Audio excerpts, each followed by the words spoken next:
Assalamualaikum warahmatullahi wabarakatuh. Nama saya Nur Aznia, kelas A Pendidikan Biologi. Di sini saya akan menjelaskan tentang pengelolaan kelas dan laboratorium. Materi yang akan saya bawakan yaitu pertama, pengertian pengelolaan kelas dan laboratorium. Kedua, tujuan pengelolaan kelas dan laboratorium. Tiga, peranan guru dalam pengelolaan kelas dan laboratorium. Dan 4. Prinsip-prinsip pengelolaan kelas dan laboratorium. Pertama, pengertian pengelolaan kelas dan laboratorium. Pengelolaan kelas adalah berbagai jenis kegiatan yang dengan sengaja dilakukan oleh guru dengan tujuan menciptakan kondisi optimal bagi terjadinya proses belajar mengajar di kelas. Sedangkan pengelolaan laboratorium adalah suatu kegiatan yang dilakukan untuk menyelidiki atau percobaan di dalam suatu ruangan dengan dilengkapi fasilitas yang mendukung dalam penyelidikan atau percobaan, dan kondisi tetap optimal dari awal penyelidikan sampai akhir dari proses penyelidikan tersebut. Kemudian tujuan pengelolaan kelas dan laboratorium adalah agar setiap anak di kelas atau di laboratorium dapat bekerja dengan tertib sehingga tercapai tujuan pengajaran serta efektif dan efisien.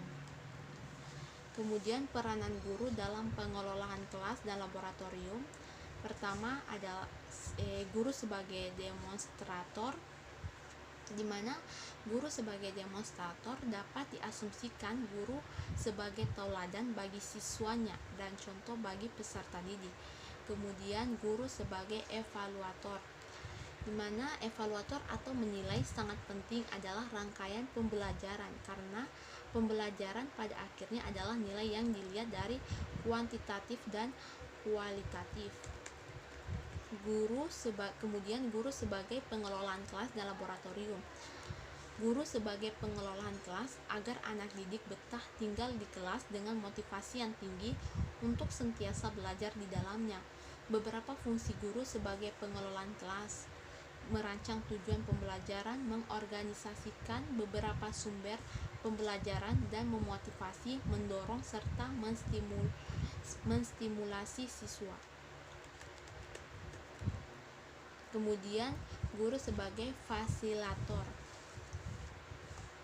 di mana seorang guru harus dapat menguasai benar materi yang akan diajarkan, juga media yang akan digunakan.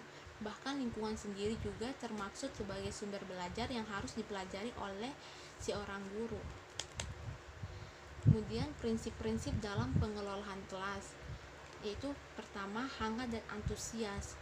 Hangat dan antusias diperlukan dalam proses belajar mengajar. Guru yang hangat dan akrab, enggang anak didik selalu menunjukkan antusias pada tugasnya atau pada aktivitasnya akan berhasil dalam mengimplementasikan pengelolaan kelas.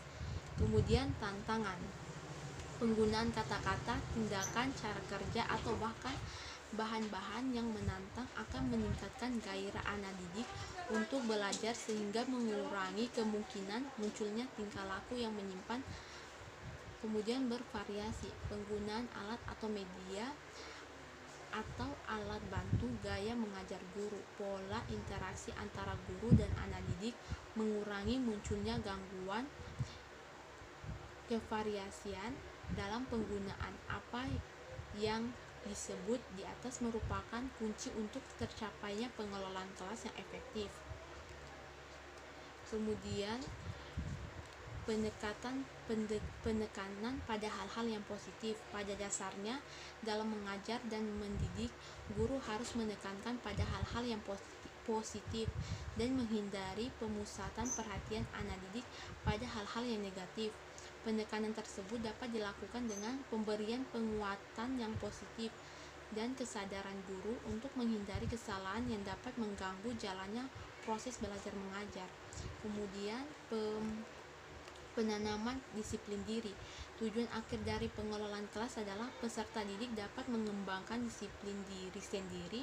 Karena itu guru sebaiknya selalu mendorong anak didik untuk melaksanakan disiplin diri sendiri, dan guru sendiri hendaknya menjadi teladan mengenai pengendalian diri dan pelaksanaan tanggung jawab Jadi, guru harus disiplin dalam segala hal bila ingin anak didiknya ikut disiplin dalam segala hal.